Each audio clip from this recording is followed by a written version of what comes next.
ونستغفره ونعوذ بالله من شرور أنفسنا ومن سيئات أعمالنا من يهده الله فلا مضل له ومن يضلل فلا هادي له وأشهد أن لا إله إلا الله وحده لا شريك له وأشهد أن محمدا عبده ورسوله أما بعد فإن خير الحديث كتاب الله وخير الهدي هدي محمد صلى الله عليه وسلم وشر الأمور محدثاتها وكل محدثة بدعة وكل بدعة ضلالة وكل ضلالة في النار. قال الله تبارك وتعالى وقل رب زدني علما. وقال النبي صلى الله عليه وسلم من يرد الله به خيرا يفقه في الدين. پچھلے دروس میں قیاس کے بارے میں کچھ باتیں ہم نے سیکھی تھیں کہ قیاس میں چار چیزیں ہیں. وہ چار چیزیں کیا ہیں؟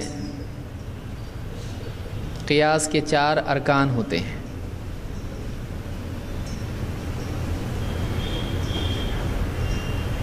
پہلے تو یہ بتائیے کہ کیا دین میں قیاس، شریعت کے احکام میں قیاس جائز ہے یا نہیں؟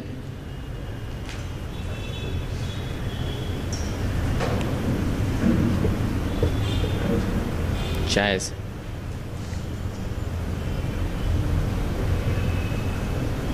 مثال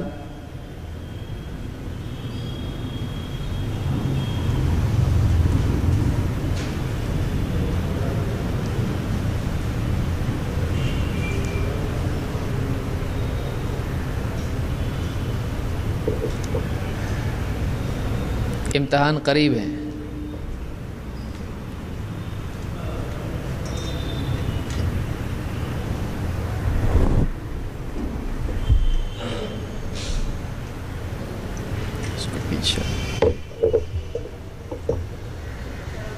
کیونکہ میں سمجھتا ہوں آج اگر یہ مکمل ہو جائے تو اگلا ہفتہ چھوڑ کر پھر اس کا اگلا ہفتہ امتحان ہوگا، یا اور چھٹی چاہیے آپ کو بیچ میں پڑھائی کے لیے؟ ٹھیک، کبھی بھی یہاں پکڑ کے کرتے ہیں ورنہ منہ پہ لگ سکتا ہے.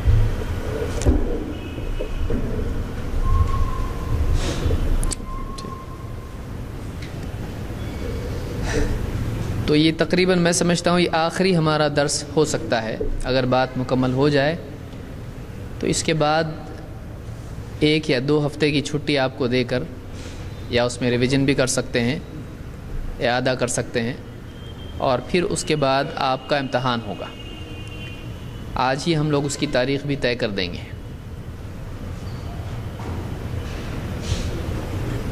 تو قیاس اسلام میں جائز ہے یا نہیں؟ جائز ہے. کیا قیاس کی ضرورت ہے؟ مثلاً کب ضرورت پڑ سکتی ہے؟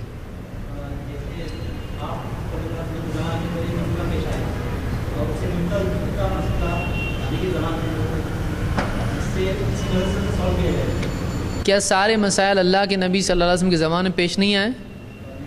نہیں آئے. مثال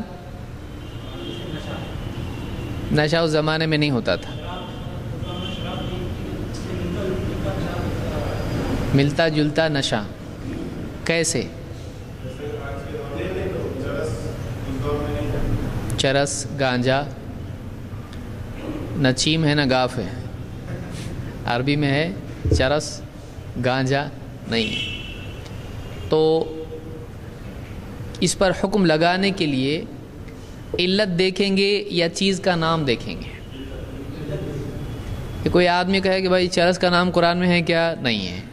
گانجے کا نام ہے کیا؟ نہیں ہے. تو جب اس کا حرام ہونے کا فتویٰ قرآن میں یا حدیث میں نہیں ہے تو چرس گانجا جائز ہونا چاہیے، کیونکہ اس کا نام آیا نہیں. چرس حرام، گانجا حرام. تو نہ چرس ہے عربی میں نہ گانجا ہے. کاف، گاف تو ہے نہیں اس میں، کاف ہے.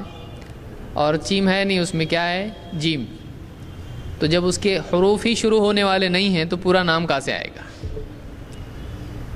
تو اب کیا کیا جائے گا؟ اب یہ دیکھا جائے گا کہ واقعی اس میں شراب میں یا خمر میں جو علت ہے، جو وجہ ہے حرام ہونے کی، اگر کسی اور چیز میں، چاہے وہ کسی اور چیز سے بنا ہو، اگر وہی علت، وہی وجہ اس میں موجود ہو تو اس پر بھی کیا حکم لگے گا؟ وہی حکم جو خمر پر لگا ہے۔ اس کو کیا کہتے ہیں؟ قیاس۔ فی نفسی ہی وہ چیز اس زمانے میں موجود نہیں تھی، نہ الفاظ کی شکل میں اس چیز پر وہ حکم لگا ہوا ہے، لیکن جو وجہ اس چیز میں ہے، نشہ، تو کسی اور چیز میں اس زمانے میں ایسی کوئی اور چیز پائی جاتی ہو جس میں وہی وجہ موجود ہے، تو اس پر جو حکم لگا ہے وہ اس پر بھی حکم لگے گا۔ تو اس کو کیا کہتے ہیں؟ قیاس۔ تو معلوم ہوا کہ قیاس دینی ضرورت ہے۔ کیا قیاس غلط ہو سکتا ہے؟ غلط ہو سکتا قیاس؟ صحیح بھی ہو سکتا ہے، غلط بھی ہو سکتا ہے۔ کیوں صحیح یا غلط ہو سکتا ہے؟ یعنی کیسا صحیح ہوگا، کیسے غلط ہوگا؟ شریعت کے تابع رہ کے کریں گے تو صحیح ہوگا، اور شریعت، ٹھیک ہے، اب شریعت کے تابع رہ کر قیاس غلط ہو سکتا ہے کیا؟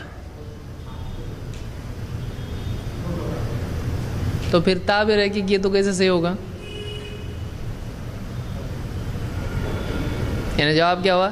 شریعت کے تابع رہ کر کریں گے تو صحیح ہے، اور شریعت کے تابع نہیں رہ کر یا چھوڑ کر کریں گے تو قیاس غلط ہے۔ کیا شریعت کے تابع رہ کر قیاس غلط ہو سکتا ہے؟ کیسے؟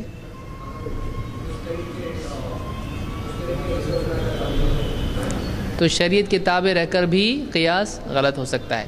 اس کی کوئی مثال ہے؟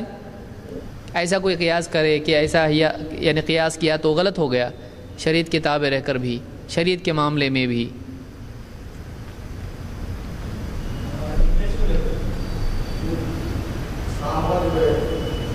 مثلا ہاں،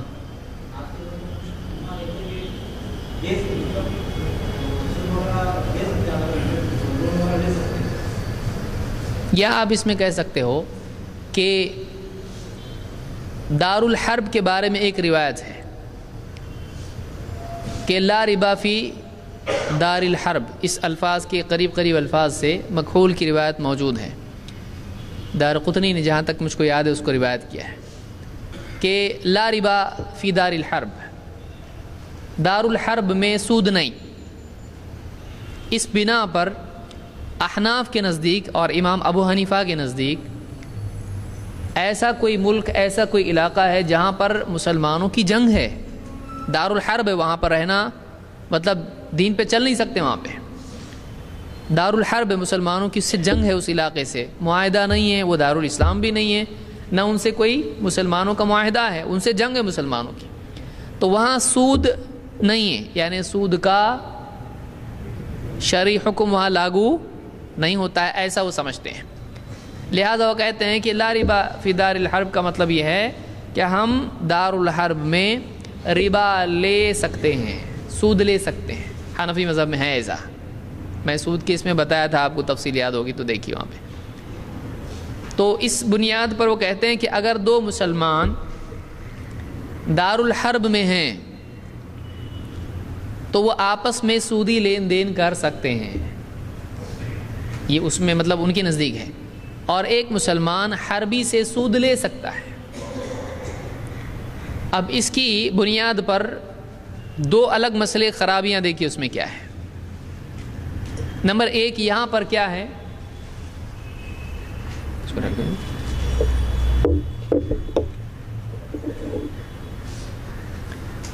کہ دار الحرب میں ربا نہیں،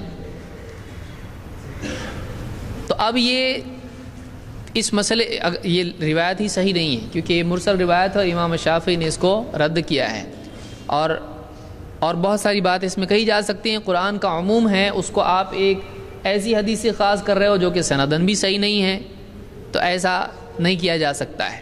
ربا حرام ہے، قیامت تک کے لیے حرام ہے، اور اس پہ کئی باتیں کہی جا سکتی ہیں، تو پھر اس میں لیا کہاں سے ہی ہے؟ اب کچھ لوگوں نے اس کو صحیح بتانے کے لیے کیا کہا کہ دیکھیے جہاں جنگ ہے وہاں جس سے جنگ ہو رہی ہے اس کا مال لوٹ سکتے کہ نہیں؟ مال غنیمت ہوتا نہ ہو؟ جب مال غنیمت ہو سکتا ہے وہاں پر اس کا مال لوٹا ہوا مل سکتا ہے تو پھر ربا کیوں نہیں لے سکتے ہیں؟ تو یہ کیا ہوا؟ اس کو کس پہ قیاس کیا؟ مال غنیمت پر۔ مال غنیمت الگ ہے، ربا الگ ہے، دونوں کے حکم الگ ہے، دونوں کے معاملات الگ ہیں۔ دوسری بات یہ کہ اس کو لاگو کہاں کیا؟ ہندوستان یا اس طرح کے جو ملک ہے جہاں اسلامی حکومت نہیں ہے، تو اس حکومت کو یا اس ملک کو کس پہ قیاس کیا؟ دار الحرب پہ۔ دار الحرب آپ کو پہلے معلوم ہے کہ کیا ہے؟ معلوم ہے؟ جا رہا ادھر قریب قریب اس کو۔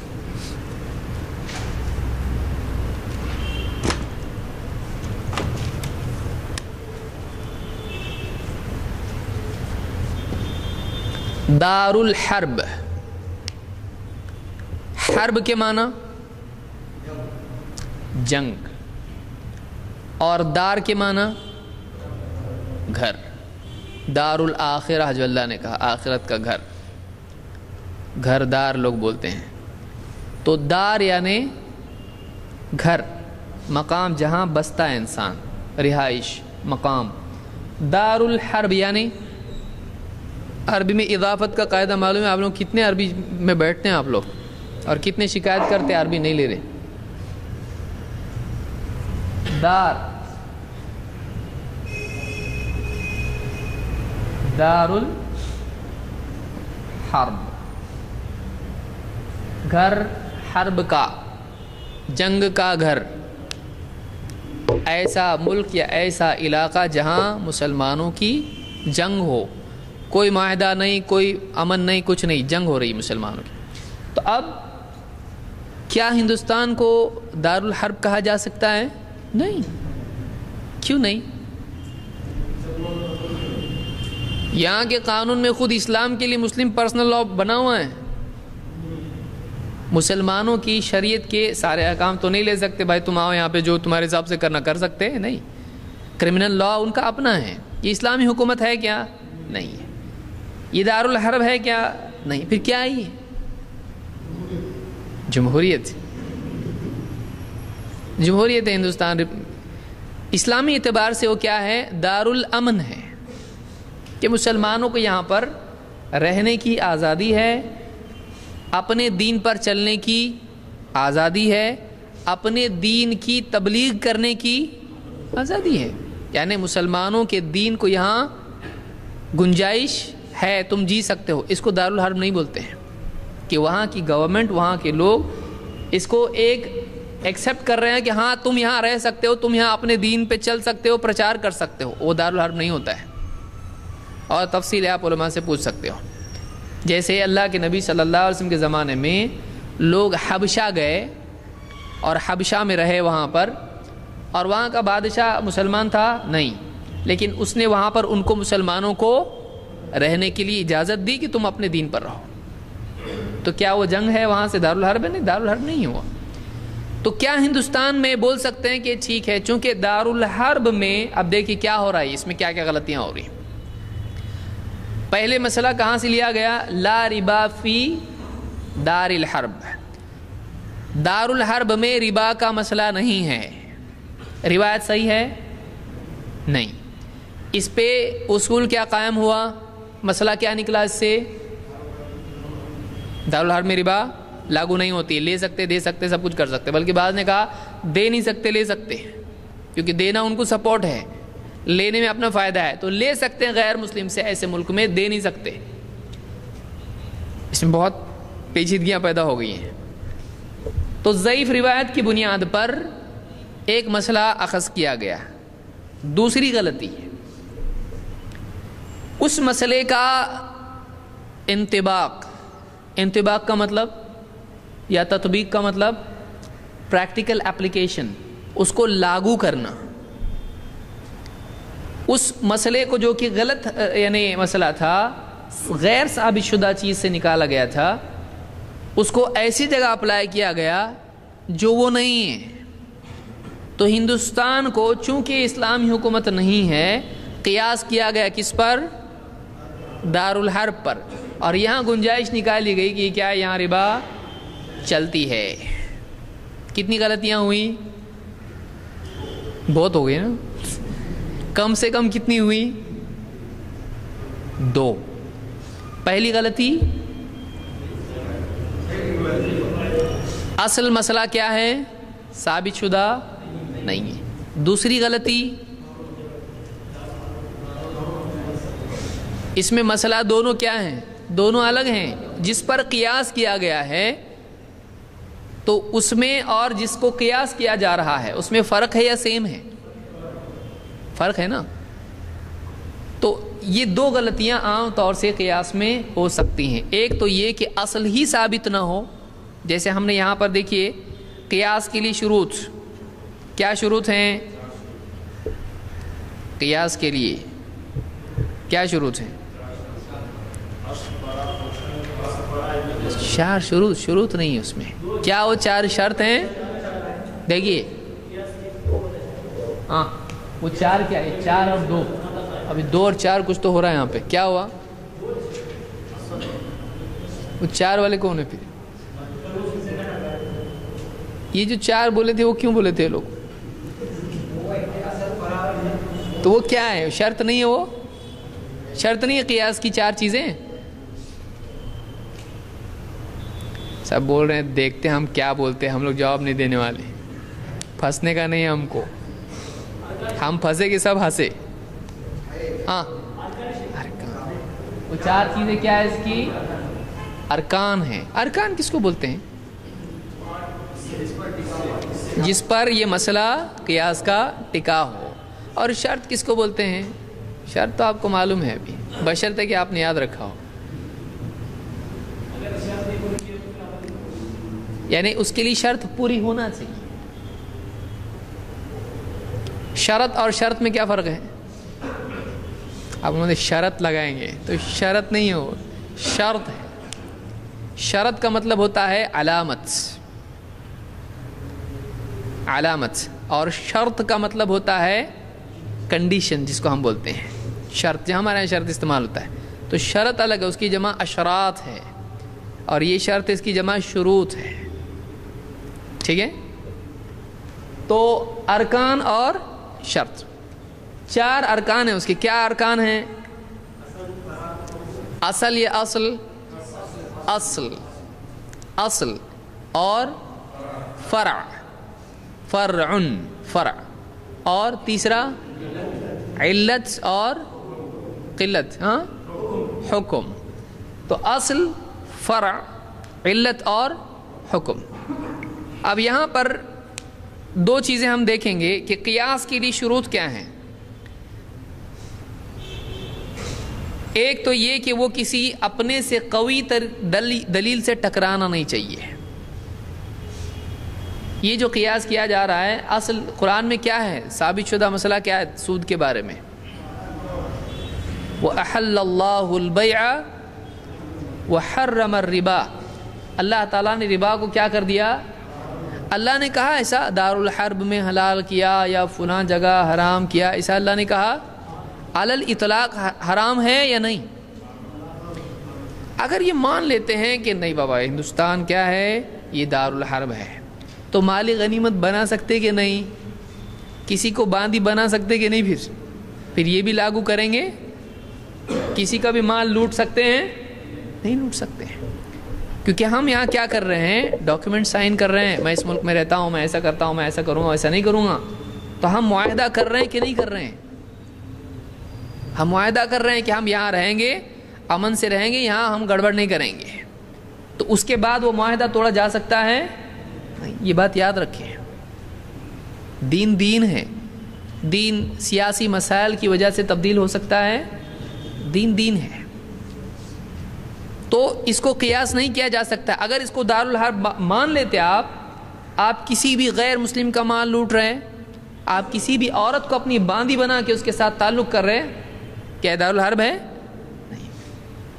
تو یہ سارے معاملات آتے ہیں، زبردستی کسی کو بھی ہم دارالحرب نہیں بنا سکتے ہیں۔ تو ایک تو یہ کہ اپنے سے قوی دلیل سے وہ قیاس ٹکرانا نہیں چاہیے، اور دوسرا یہ کہ اس میں ان یکون حکم الاصلی ثابتا بنص او اجماع، کہ وہ اصل حکم جو ہے، جو حکم لیا جا رہا ہے، جو اصل کا حکم ہے، وہ نص سے یا اجماع سے ثابت ہونا چاہیے۔ تو یہ جو دلیل ہے اس کی دارالحرب میں ربا نہیں، کیا اس کے لیے کوئی قوی دلیل ہے جس پر پورا مسئلہ ٹکا ہوا ہے؟ اس کے لیے دلیل کیسی ہے؟ صحیح ہے۔ تو کیا وہ اصل مسئلہ ہی ثابت نہیں؟ پھر اس پہ جو عمارت بنائی جائے گی وہ ٹکے گی؟ نہیں ٹکے گی۔ ٹیبل پہ بلڈنگ بنائیں گے آپ، ٹیبل خود ٹکا ہوا نہیں ہے، تو اس پہ آگے کا معاملہ نہیں ٹک سکتا ہے جب تک کہ زمین میں بنیادیں نہ ہوں۔ تو قیاس کے بارے میں سمجھ میں آیا۔ یہ ایک مثال آپ یاد رکھ سکتے ہو اس سلسلے میں کہ اصل حکم ثابت ہونا چاہیے، اور دوسرا یہ کہ وہ کسی اور اقوا، زیادہ قوی دلیل سے ٹکرانا نہیں چاہیے۔ مثال کے طور پر کبھی ایسا ہوتا ہے کہ قیاس کیا جاتا ہے لیکن وہ اس میں وہ بات نہیں ہوتی۔ مثال کے طور پر کیا عقیقہ میں حصہ لے سکتے ہیں؟ نہیں۔ اونٹ میں نہیں لے سکتے ہیں۔ قربانی میں؟ پھر عقیقے میں لے سکتے ہیں، کیوں نہیں لے سکتے؟ ہاں، عقیقے بکرا کاٹنا چاہیے، بکری نہیں۔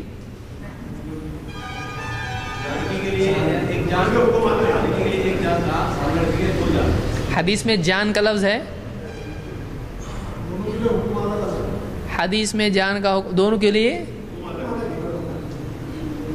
کیا حکم ہے؟ کیسا معلوم پڑا الگ ہے دونوں کے لیے؟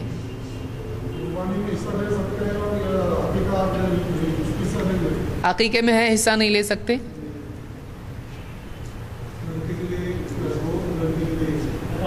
آپ کو کوئی پوچھے کیا بولیں گے آپ؟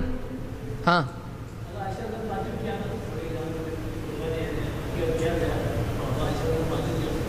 تعجب تو اچھی چیز پہ بھی ہوتا ہے۔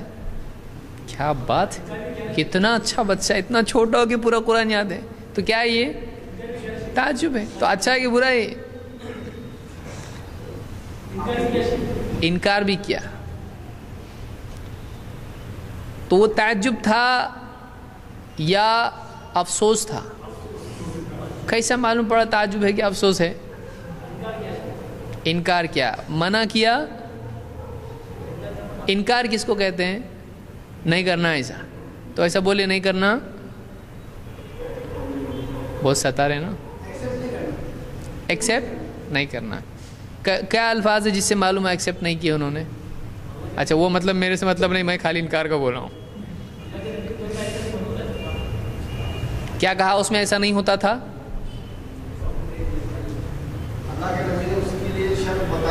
شرط کا لفظ ہے اس میں،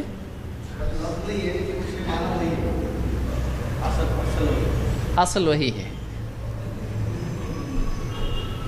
دیکھیے، پریسیجن ہونا چاہیے ہمارے پاس جب ہم جواب دیں، ایسا کوئی لفظ نہ بولیں جس سے بات دوسری طرف چلی جائے۔ پہلا نمبر یہ ہے کہ ہم اب جیسے مثال کے طور پر تعجب لفظ آیا، انکار لفظ آیا، اصل لفظ آیا، شرط لفظ آیا، 4 لفظ آیا نا پورے ڈسکشن میں۔ یہاں سے انکار کی تشریح بھی آئی، جان بھی لفظ آیا اس کے اندر۔ تو ابھی ان الفاظ سے کیا ہوگا؟ چونکہ دلیل میں الفاظ موجود ہیں، اصل لفظ ہے، شرط ہے، جان ہے، انکار ہے، تعجب ہے، نہیں ہے۔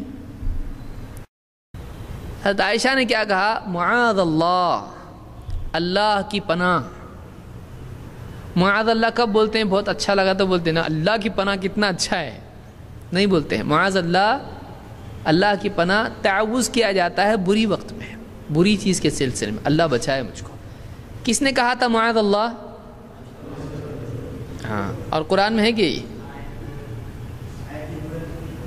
ہے کدھر تو بھی لیکن معلوم نہیں ہے، ڈھونڈے تو مل جائے گا، ڈھونڈو۔ ہاں، یوسف علیہ السلام نے کہا تھا، قال معاذ اللہ۔ اس نے جب کہا ہے تلک، آؤ ادھر، تو انہوں نے کیا کہا؟ اللہ کی پناہ کیا کر رہی ہے؟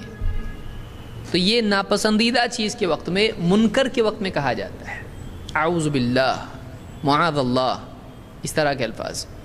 تو عائشہ نے کہا لیکن اللہ کے نبی صلی اللہ علیہ وسلم نے یوں کہا ہے کہ لڑکے کی طرف سے 2 بکرے یا شات، جس میں دونوں آ سکتے ہیں، بکرا بکری، اور لڑکی کی طرف سے 1۔ تو ایک تو انہوں نے اس پر افسوس یا ناپسندیدگی کا اظہار کیا، اللہ کی پناہ، اور دوسرا کیا کہا؟ آپ نے تو یہ کہا تھا۔ تو اگر وہ بولنے میں یہ آ جاتا تو وہ بولنے کی ضرورت تھی نہیں۔ تو انہوں نے بتایا کہ بکرا یا بکری، جو یعنی 2 بکرے یا 1 بکری، لڑکا یا لڑکی کے لیے، انہوں نے وہ بتایا، لیکن اللہ کے نبی صلی اللہ علیہ وسلم تو یوں کہا ہے۔ تو اس سے معلوم ہوا کہ یہ متعین ہے۔ دوسرا جانور اونٹ اگر ہوتا سنت میں یا گنجائش اس کی ہوتی تو پناہ مانگنے کی بات ہوتی نہیں۔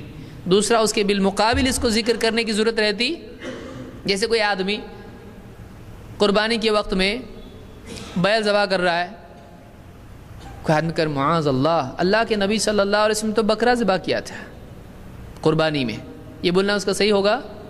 کیوں؟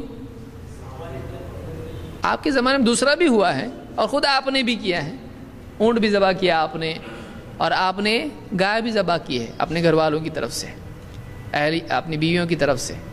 تو جب تینوں ہیں تو مطلب ایسا بولے گا کوئی آدمی، بولنا صحیح ہوگا؟ جب ایسا بول رہا ہے تو اس کا کیا مطلب ہے؟ دوسرے کی گنجائش متعین اس میں ہے۔ سمجھ میں آ رہا؟ دلائل اس طرح سے اس کو سمجھانا پڑتا ہے۔ تو حضرت عائشہ کی دلیل سے معلوم ہوا کہ انہوں نے اس کو پسند نہیں کیا، اللہ کی پناہ مانگی۔ جب اونٹ کا عقیقہ ذکر کیا گیا، وہ بھی کیسا اونٹ؟ پورا اونٹ ایک کے لیے۔ اب حصے کیا اس پر قیاس کیا جا سکتا ہے قربانی پر؟ قربانی میں، اور اگر اس میں آپ فرق بتاتے ہیں اگر، تو اپنے آپ یہ معلوم ہو جائے گا کہ اس پر قیاس کرنا صحیح نہیں ہے۔ جیسے کوئی آدمی کہے کہ روزے میں بالکل بات نہیں کرنا چاہیے، کیوں؟ اللہ تعالیٰ نے قرآن میں کہا ہے کہ وَقُومُوا لِلَّهِ قَانِتِينَ، اللہ کے لیے کھڑے رہو فرما بردار بنے ہوئے۔ کیونکہ صحابہ شروع میں جب بات کر لیا کرتے تھے نماز میں، تو بعد میں آیت جب اتری تو کیا ہوا؟ فَأُمِرْنَا بِالسُّكُوتِ وَنُهِينَا عَنِ الْكَلَامِ، ہم کو خاموشی کا حکم دیا گیا اور بات چیت سے منع کر دیا گیا۔ لہٰذا نماز میں کیا ہے؟ بات کرنا، تو روزے میں بھی منع ہے۔ کیوں؟ وہ بھی عبادت، یہ بھی عبادت، صحیح ہے؟ کیونکہ وہ کس سلسلے میں نازل ہوا ہے؟ اگرچہ عبادت ہونے کے اعتبار سے دونوں کیا ہیں؟ ایک ہیں، لیکن کیا خاموش رہنے کی علت عبادت ہے؟ اگر ایسا ہے تو ذکر کیا ہے؟ تو عبادت خاموش رہنا کیسا ہوا ہو؟ سمجھ میں آ رہا ہے کہ عبادت ہے تو خاموش رہنا چاہیے، تو پھر ذکر کیا ہے؟ عبادت ہے، بلکہ نماز کا مقصود بھی کیا ہے؟ تو پھر ذکر کرنا کہ نہیں کرنا؟ تو وہ عبادت میں چپ ہونا چاہیے کیا بولنا چاہیے؟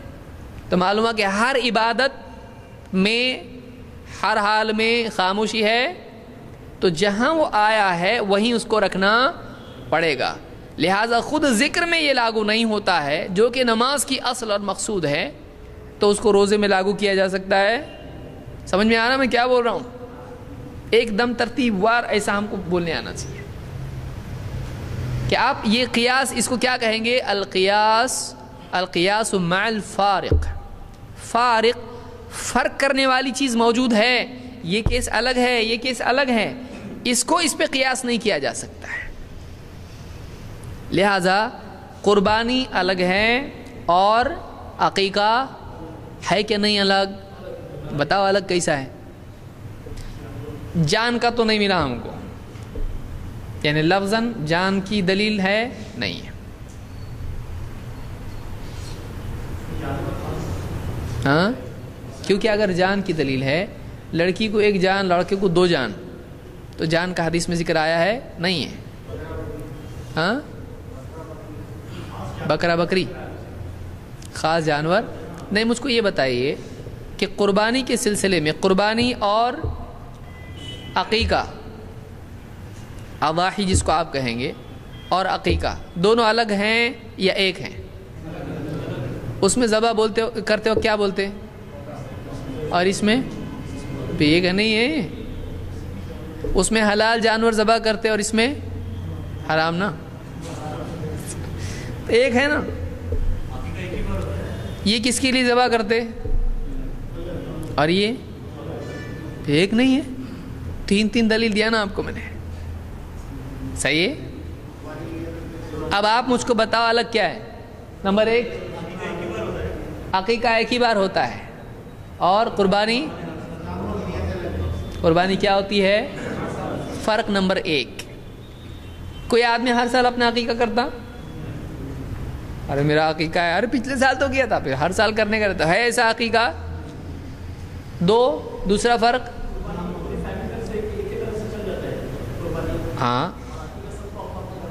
ہاں قربانی پورے گھر کی طرف سے کافی ہو جاتی، اور عقیقہ پورے گھر کا عقیقہ ہو جاتا ہے، ایک جانور میں نہیں ہو سکتا، یہ فرق ہے اس میں۔ پھر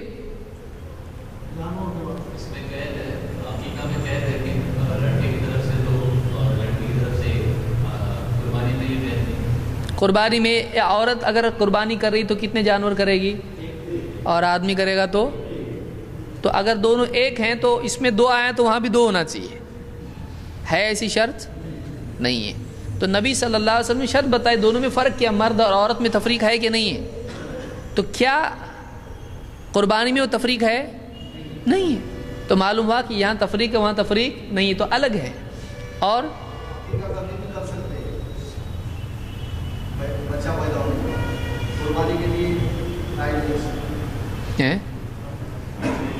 عقیقہ کبھی بھی کر سکتے ہیں؟ اصل مسئلہ بتائیے پھر اس کے آگے بولو۔ 7 دن میں کے اندر کرنا چاہیے، 7ویں دن کرنا چاہیے، کب؟ عید کے یا ابا کے 7ویں دن؟ کب؟ کون سا آتا جواب؟ کس کی پیدائش؟ نانا کی؟ بچے کی پیدائش کے 7ویں دن عقیقہ کرنا چاہیے، اور قربانی 8ویں دن۔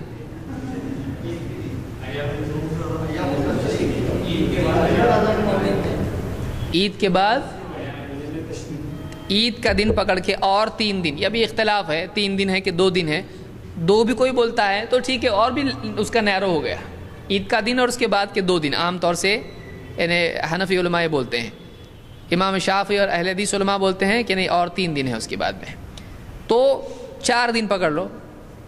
اور عقیقہ کا کون سا دن ہے؟ 7 دن یا 7واں؟ تو اس اعتبار سے کیا کتنے دن ہوئے اس کے؟ 7 دن ہوئے نا، روز ایک کرنے کا۔ ارے اللہ، کتنے دن عقیقے کر سکتے ہیں؟ ایک۔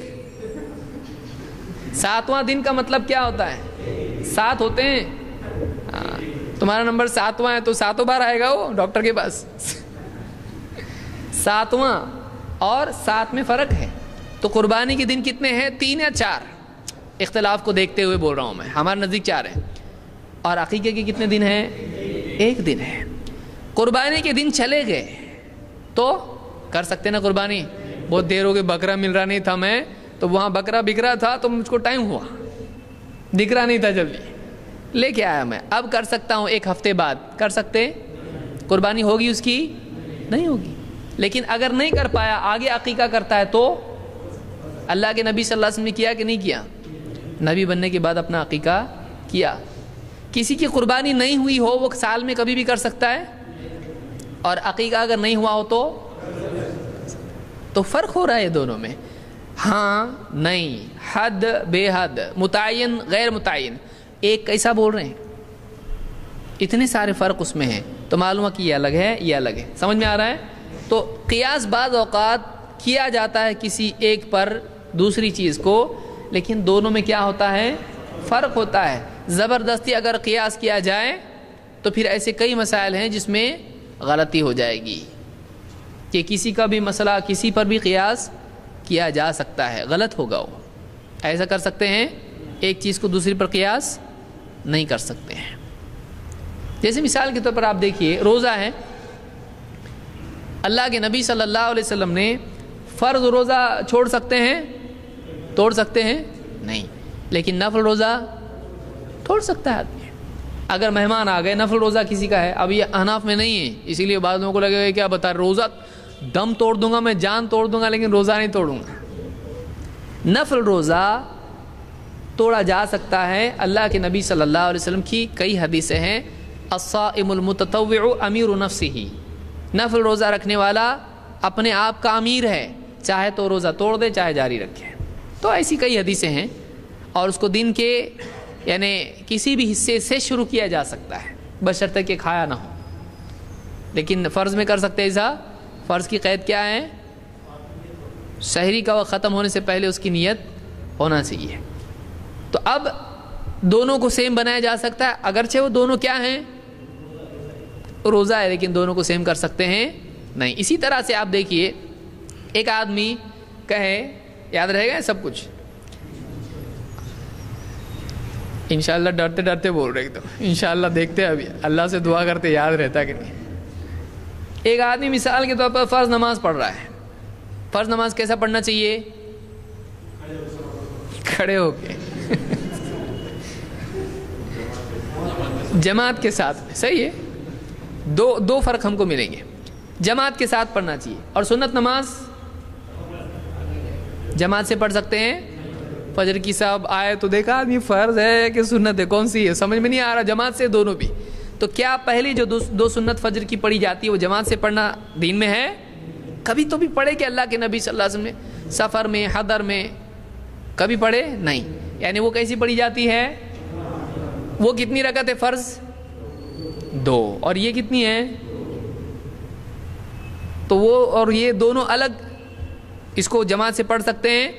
بولے جب وہ پڑھ سکتے تو یہ کیوں نہیں پڑھ سکتے؟ یہ کیا ہوا؟ قیاس۔ یہ قیاس صحیح ہے کہ نہیں؟ آپ لوگ تو بولے تھے قیاس کرنا صحیح ہے، ہاں؟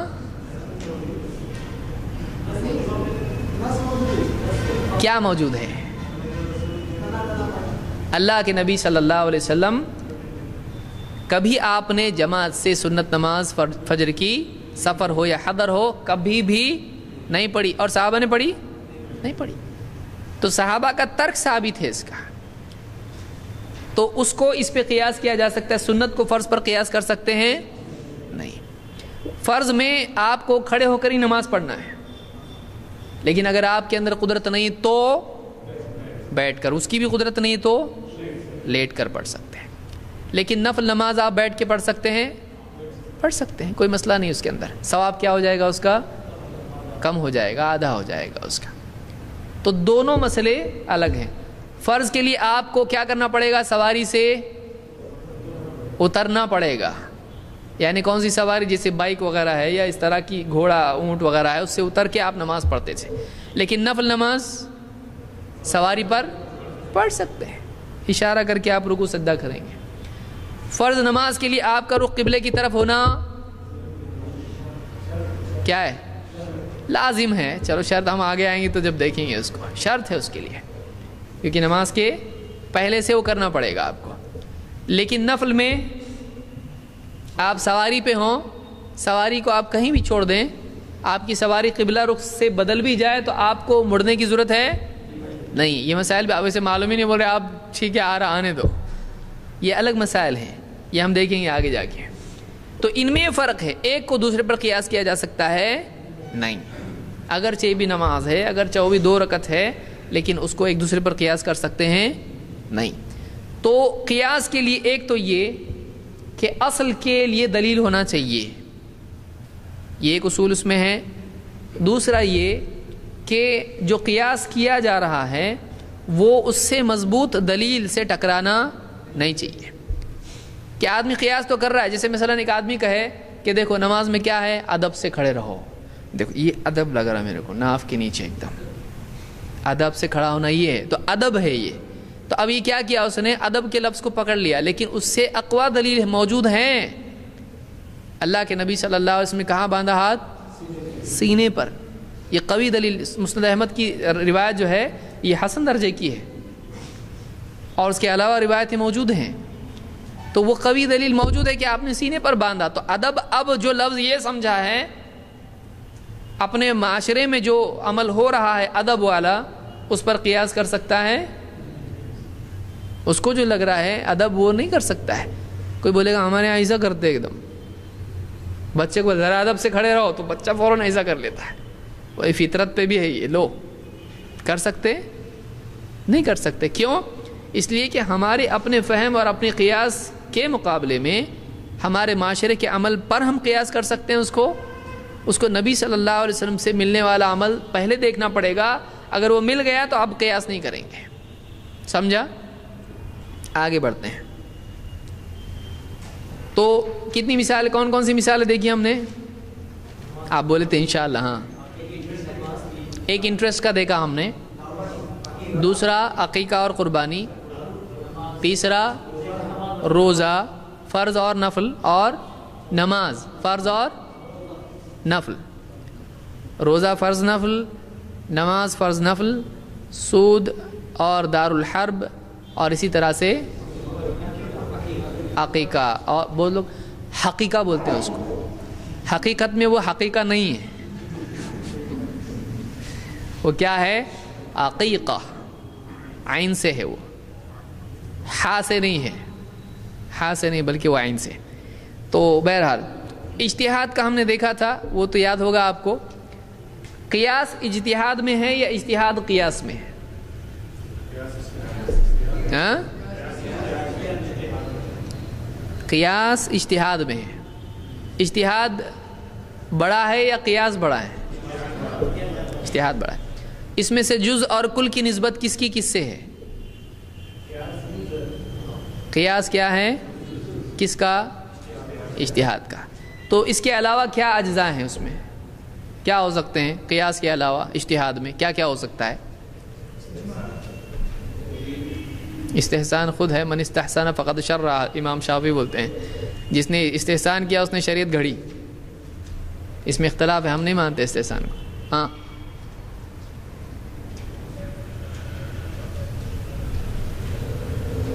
قیاس کے علاوہ کیا کریں گے آپ؟ اجتہاد مطلب آپ نہیں کریں گے، جو بھی کرتا ہے وہ کیا خالی قیاس کرتا ہے اجتہاد میں؟ اور کیا کون سا عمل کیا جا سکتا ہے اجتہاد میں؟ اجماع تو سب مل کے کر رہے، ایک نہیں کر رہا۔ اجتہاد میں کیا ہو سکتا ہے؟ صحیح دلیل کو پانے کی کوشش کرنا، جیسے ہم نے دیکھا ایک کوشش کرنا، بھاگ دوڑ کرنا، وہ ایک الگ چیز ہے، وہ بھی اجتہاد کہلاتا ہے لغوی اعتبار سے۔ لیکن یہ جو ہم فقہی اعتبار سے اجتہاد کر رہے ہیں، اس میں کوئی اور عمل بتائیے جو اصطلاحی اعتبار سے بھی استعمال ہوتا ہو۔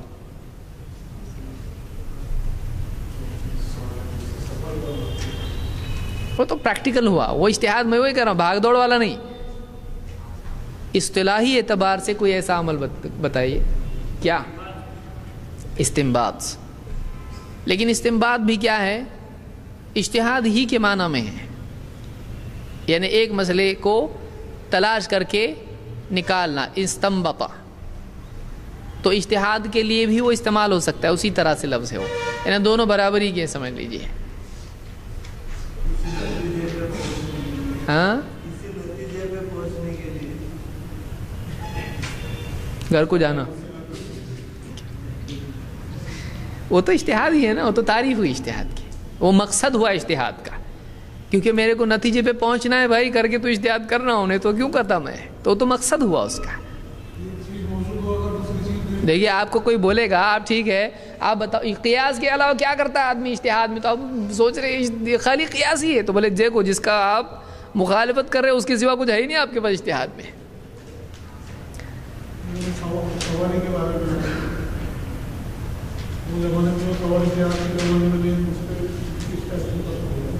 ٹھیک ہے، کون آپ لوگ کہ میں میں پوچھ رہا ہوں کہ ایک آدمی جب اجتہاد کرتا ہے تو اس اجتہاد میں کئی کام ہوتے ہیں اصطلاحی اعتبار سے، لغوی نہیں، وہ کتاب ڈھونڈنا، وہ ٹھیک ہے سمجھ میں آیا، بھوکا رہنا وہ سب چھوڑ دیجیے آپ، لیکن آپ واقعی مطلب اصطلاحی اعتبار سے کیا کیا، جیسے آپ نے کہا قیاس، قیاس کیا ہے؟ ایک اصطلاحی لفظ ہے، ایک عمل ہے قیاس کرنا. ایسے اور کیا چیزیں ہوتی ہیں اجتہاد میں؟ مسائل مرسلہ ہو سکتا ہے وہ، لیکن وہ ایک ابھی آیا نہیں ابھی وہ اپنے پاس. یعنی اجتہاد کرتے وقت حاصل کرنا چاہیے یا اس سے پہلے؟ تو اس کے اندر ہوا یا پہلے ہوا؟ باہر ہے وہ. سمجھ رہے ہیں آپ؟ کتاب و سنت کا علم حاصل کرنا چاہیے، تو یہ مجتہد بننے سے پہلے یا بعد میں؟ پہلے ہو. تدبر ایک آیا، چلو ٹھیک ہے، لیکن وہ بھی یعنی غور کرنا ہے، یہ ایک ذریعہ ہے اجتہاد میں. چلیے تدبر بھی لے سکتے. آپ کہیں گے جمع بین النصوص، تخصیص. دیکھیے نصوص میں جمع کرنا یہ کیا ہوا؟ تطبیق دینا. اور اسی طرح سے عموم اور خصوص اس میں دیکھنا، ترجیح دینا. نہیں بول سکتے آپ؟ دو دلیلوں کو دیکھا، آپ نے کہا کہ یہ ایسا ہے یہ ایسا ہے، اس میں تطبیق دی، یہ بھی لفظ آ سکتا ہے اس میں. اسی طرح سے آپ کہہ سکتے ہو کہ عموم اور خصوص کا فرق کرنا، اس میں یہ عام ہے یہ خاص ہے، تفریق کرنا اس طرح سے. ناسخ منسوخ اس میں قرار دینا، یہ ناسخ ہے یہ منسوخ ہے، اس طرح کی چیزیں. تو یہ ساری چیزیں کیا ہوتی ہیں؟ اجتہاد میں آتی ہیں. راوی کے بارے میں تحقیق کرنا، حدیث کے بارے میں تحقیق اور تضعیف اور تصحیح کرنا اس کی، یہ کیا ہے؟ اجتہاد میں آتا ہے. یہ ساری چیزیں اجتہاد میں آتی ہیں. تو بہرحال اجتہاد کے بارے میں یہ چیز ہم نے دیکھی کہ قیاس کے علاوہ بھی اجتہاد میں بہت ساری چیزیں ہوتی ہیں. اجتہاد کے لیے شرائط کیا کیا ہیں یا شروط اس کے لیے کیا کیا ہیں؟ مثال کے طور پر کیا کیا ہونا چاہیے مجتہد کے پاس؟ آپ لوگ ذرا بتاؤ، آپ کو کیا لگتا ہے؟ اس کو سب سے پہلے علم ہونا چاہیے. کون سا علم؟ نمبر ایک، اس کے پاس کون سی زبان ہونا چاہیے؟ بغیر عربی کے نہیں چلتا. کیوں نہیں چلتا؟ ہاں، جب عربی نہیں آتی تو واقعی وہ الفاظ کے معنی سمجھے گا نہیں. وہ پڑھے گا علم تری کیف فعل ربک، بولے گا علم ملے ہم کو محرم کے، علم آیا، تو ایسا کچھ بھی کرنا شروع کرے گا. عربی زبان ہی نہیں آتی اس کو. یا پڑھے گا کہ اللہ بے نیاز ہے، تو کیا بولے گا؟ وہی تو ہم بول رہے، بزرگوں کی نیاز ہوتی ہے، اللہ کی نہیں ہوتی، کیونکہ اللہ بے نیاز ہے. اللہ کو نیاز کی کیا ضرورت ہے؟ قرآن سے نکل رہا نا. اللہ کیا ہے؟ تو اللہ کی تو نیاز ہوتی ہی نہیں ہے، نیاز تو بزرگوں کی ہوتی ہے. کدھر ہے؟ قرآن میں. سورہ قل ہو اللہ نہیں پڑھے آپ لوگ؟ تو یہ کون سا مجتہد ہے؟ یہ اردو کا مجتہد ہے. کیا اس نے بھی اجتہاد بہت کیا، لیکن اس کا پورا اجتہاد کس پہ ڈیپینڈ ہے؟ اردو پہ. تو کیا ایسا چلے گا؟ نہیں. تو عربی زبان اگر نہیں آتی تو آدمی کیا کرے گا؟ بہت ساری غلطیاں کرے گا. تو ایک تو عربی زبان آنا چاہیے. دوسرا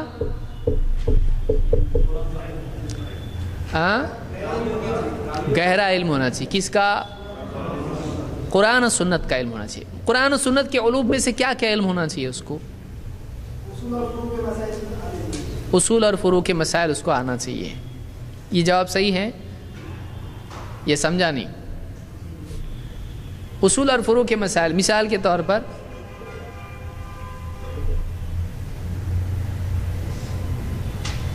ارے آپ لوگ ہی بولے نا.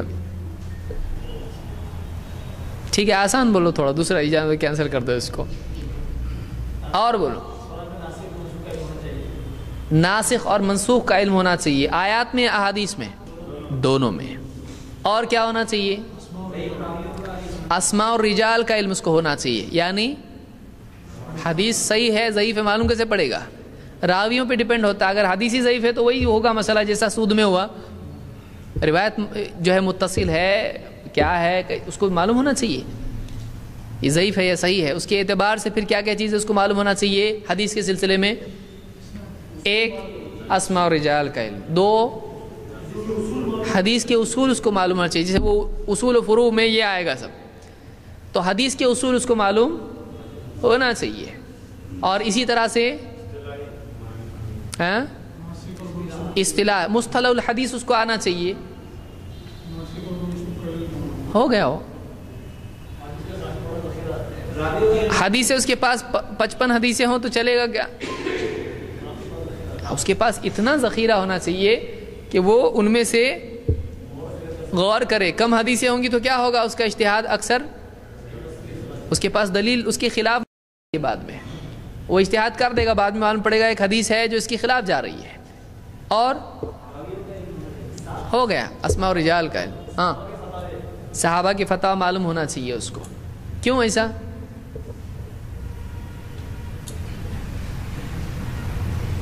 ہونا چاہیے کیوں نہیں؟ صحابہ کے فتح بھی کیا ہے ہمارے لیے دلیل ہے، الا یہ کہ وہ نص سے ٹکرا ہے، ورنہ ہم اس کو لیتے ہیں. کیونکہ اللہ کے نبی صلی اللہ علیہ وسلم سے براہ راست علم کس نے لیا؟ وہ سب سے زیادہ جانتے تھے کہ صحیح کیا ہے غلط کیا ہے.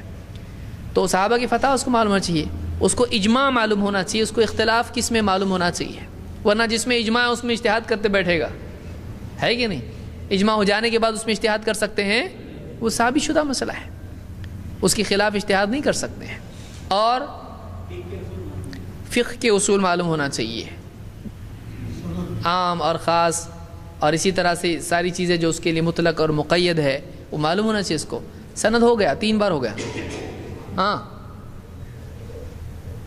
سند میں اضافہ یہ ہو سکتا ہے کہ سند متصل ہے یا نہیں، اس کے اندر کہاں کہاں علل ہیں، اس کو علتوں کا علم ہو.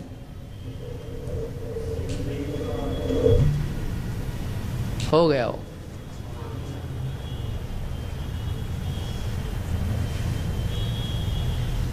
تو کیا کیا ہوا؟ ایک لغت اس کو معلوم ہو، پھر اس کے ساتھ حدیث کا بڑا ذخیرہ اس کے پاس ہو، قرآن کے علوم اس کو آتے ہوں، ناسخ منسوخ ہے، اسی طرح سے غریب القرآن ہے، یا اسی طرح سے آیات کا پس منظر ہے، شان نزول ہے، احادیث کا شان نزول ہے، کس سلسلے میں حدیث کس بیک گراؤنڈ میں آئی، کس مسئلے میں آئی، کب آپ نے ایسا کہا. اس کے پاس اس کو حدیث کے طرق معلوم ہو، ایک طریق سے ایسا آیا اور ایک طریق میں اس طرح سے زیادتی موجود ہے. اسی طرح سے حدیث کے سلسلے میں اس کو یعنی غریب الحدیث کا علم ہو، اس لفظ کے کیا معنی ہیں. جیسے قرآن میں ہے قرو، تو قرو کے کیا معنی ہیں، یا حدیث میں کوئی خاص لفظ آیا ہے تو اس کا کیا مطلب ہے. اسی طرح سے صحابہ کا اختلاف کس چیز میں ہے اور اتفاق کس چیز میں ہے، یہ اس کو معلوم ہو. اس کو تاریخ معلوم ہو، اس کے پاس یعنی راویوں کے بارے میں علم ہو، اس میں سارے علوم آتے ہیں، ایک نام کے راوی، الگ الگ نام کے راوی، فلاں ابن فلاں، اس کے یعنی شیوخ معلوم ہو راویوں کے، اس کو کس کے شیوخ کون ہیں. پھر اسی طرح سے اس کو علتیں حدیث کی معلوم ہو کہ فلاں حدیث میں یہ علت ہے. تو اس طرح سے بہت سارے علوم ہیں، اس کو یہ معلوم ہونا چاہیے. اور اس میں عقل، اس میں صلاحیت ہونا چاہیے استنباط کی، اس میں صلاحیت ہونا چاہیے استنباط کی.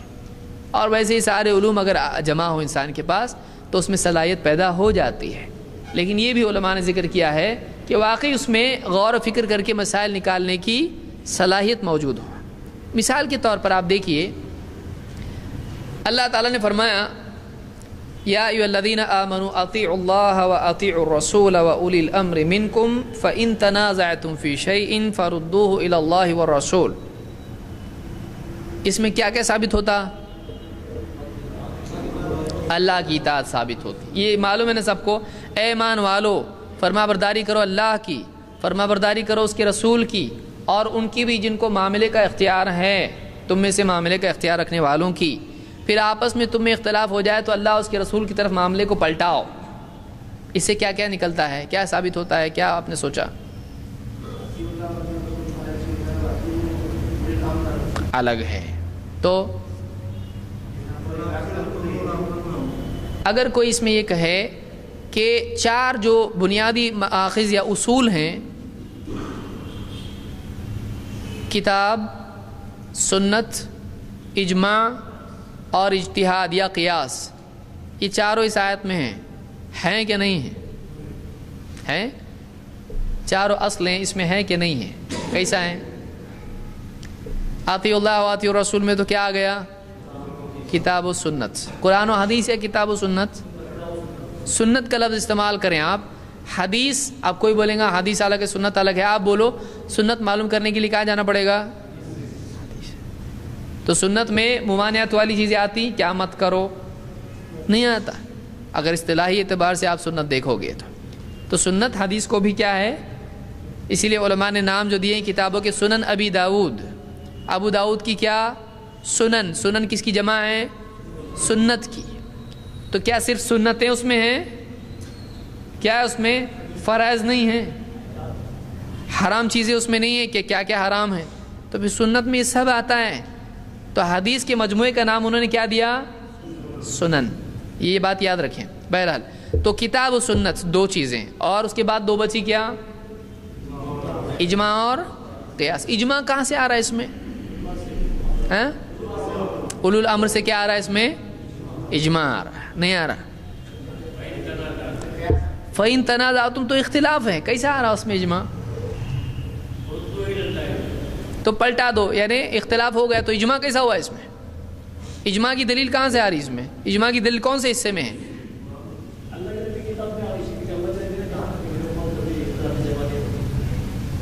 تو پھر تو قیاس بھی آ گیا اور کتاب قرآن بھی آ گیا اس میں، پورا اس میں ہی آ گیا پورا۔ اجماع کہاں آ رہا ہے اس میں؟ اجماع آ رہا نا، تو اس کا مطلب شریعت کی دو اصلیں ایکسٹرا اجماع بولنے کی ضرورت نہیں ہے، اس لیے کہ وہ آ گیا اس میں۔ اللہ نے کیا فرمایا کہ فَإِن تَنَازَعْتُمْ فِي شَيْءٍ، پھر اگر تم میں کسی چیز میں اختلاف ہو تو کہاں پلٹاؤ، اور اگر نہ ہو تو وہ خود دلیل ہے۔ سمجھ میں آ رہا ہے؟ شیخ عثیمین نے استدلال کیا ہے، انہوں نے کہا کہ دیکھو خود اس میں اجماع کی دلیل ہے کہ اختلاف ہو تو پلٹاؤ، سب کا اتفاق ہو جائے تو وہ خود دلیل ہے، پلٹانے کی ضرورت نہیں ہے، وہ خود ایک اتفاق جو ہے امت کے اہل علم کا اتفاق، وہ خود ایک دلیل ہے۔ اسی لیے کہا اختلاف ہو جائے تو اس کو پلٹاؤ، اگر نہ ہو اختلاف اور سب کا اتفاق ہو تو کیا ہے؟ وہ خود دلیل ہے۔ سمجھا؟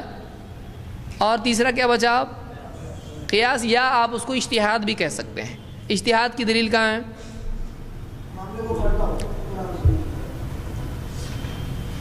تو وہ تو کتاب و سنت کی ہوئی، اولو الامر منکم، فرما برداری کتاب و سنت کے بعد کس کی آئی؟ اولو الامر کی، جو معاملے کا اختیار رکھتے ہوں، تو ان کی بھی کرو فرما برداری ہے، لیکن ان کی فرما برداری مستقل ہے یا مشروط ہے؟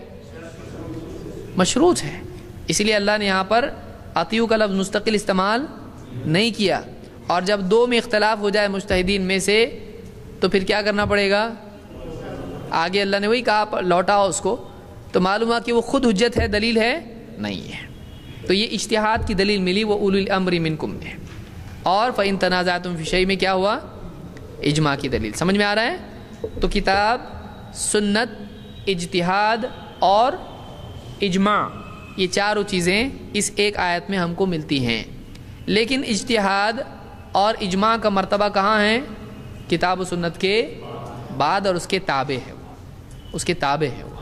سمجھ میں آیا؟ اصل وہ دو چیزیں ہیں۔ لہٰذا کچھ لوگ بولتے ہیں، آپ لوگوں کے علماء بولتے ہیں ہمارے دو ہی اصول ہیں، تم لوگ چار بول رہے ہو۔ آپ کے مولانا محمد جوناگڑھی نے کہا ہے اہل حدیث کے دو اصول، فرمان خدا اور فرمان رسول، تو پھر یہ تم دو بول رہے ہو، اللہ کا فرمان اور فرمان رسول، تو یہ تو دو ہی ہو گئے، تم لوگ چار کیسا بول رہے؟ تو آپ کیا جواب دو گے؟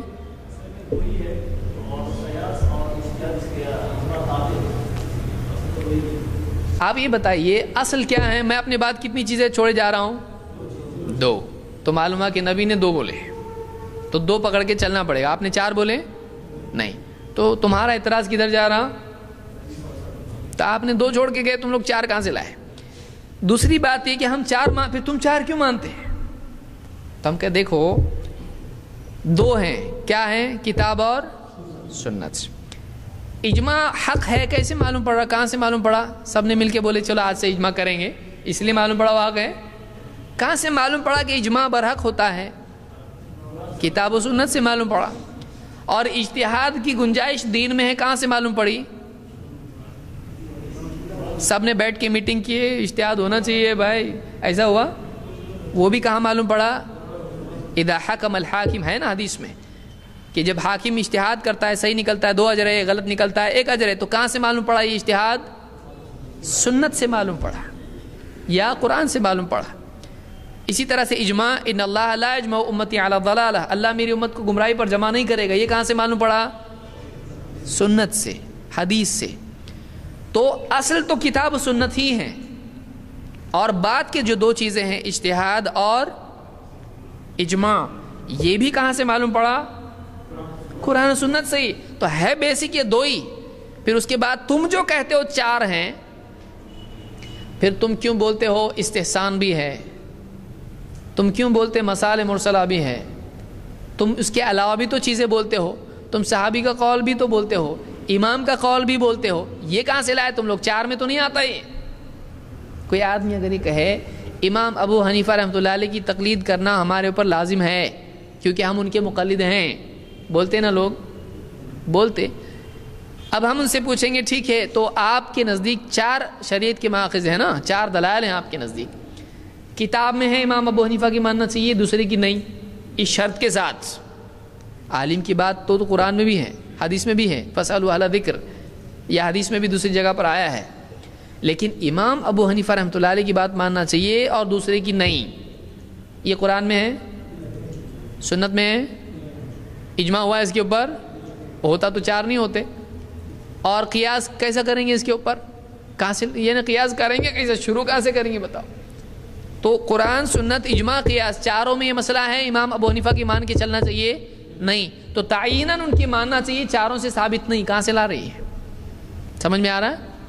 تو 4 اگر وہ اس اعتبار سے اعتراض کرتے ہیں کہ تم 2 بولتے ہو 4 نہیں مانتے، ہم کہتے ہیں ہم 2 مانتے ہیں، اس لیے 4 کیا اس کے بعد جو بھی آیا مانتے ہیں، ان 2 کی بنیاد پر یہ بات کے 2 آئے، اس لیے ان بات کے 2 کو مانتے ہیں، اور بھی اصول ہیں ان کو بھی مانتے ہیں، کس بنیاد پر؟ 2 کی بنیاد پر۔ تو ہمارا عالم اگر ایک عالم یہ کہے، وہ یہ کریں گے کہ آپ کا ایک عالم بولتا ہمارے 2 ہیں اصول، دوسرا عالم بولتا ہمارے 4 اصول ہیں، 4 والے کو ماننے کا کہ 2 والے کو ماننے کا، تو آپ بولیں گے 2 اور 4 کا ایوریج کتنا آ رہا؟ ایوریج 3، تو ہمارے 3 اصول، ہم قیاس کو نہیں مانتے، ہم اجماع کو مانتے، کر سکتے؟ ہم بولیں گے جو 2 بول رہا ہے وہ بھی صحیح ہے، اور جو 4 بول رہا ہے وہ بھی صحیح ہے۔ کیوں؟ اس لیے کہ 4 کیا ہے؟ ایکسٹینشن ہے 2 کا، اصل تو 2 ہی ہیں، لیکن 2 میں سے 4 کیا 40 چیزیں نکلے ہم مانتے ہیں۔ جیسے تم بھی 4 بولتے ہو، لیکن 4 کے بعد تمہارے پاس اور بھی چیزیں ہوتی ہیں، صرف 4 نہیں ہیں، کیونکہ وہ لوگ استحسان کو بھی مانتے ہیں۔ عرف عام میں ایسا ہے تو عرف کہاں سے لائے؟ 4 میں تو نہیں آ رہا ہو۔ پھر استصحاب الحال، یہ کہاں سے لائے؟ معلوم ہے یہ کیا ہے؟ استصحاب کہتے ہیں کہ پہلے جیسا ہے ویسے ہی چلے گا آگے، وہ تفصیل اس کے آگے ہم جب تفصیل سے فقہ کے اصول دیکھیں گے اس میں ہم دیکھیں استصحاب کس کو کہتے ہیں، کہ پہلے جیسا اس کو لے کے چلنا پڑے گا، اس کو استصحاب بولتے ہیں۔ تو یہ کہاں سے لائے؟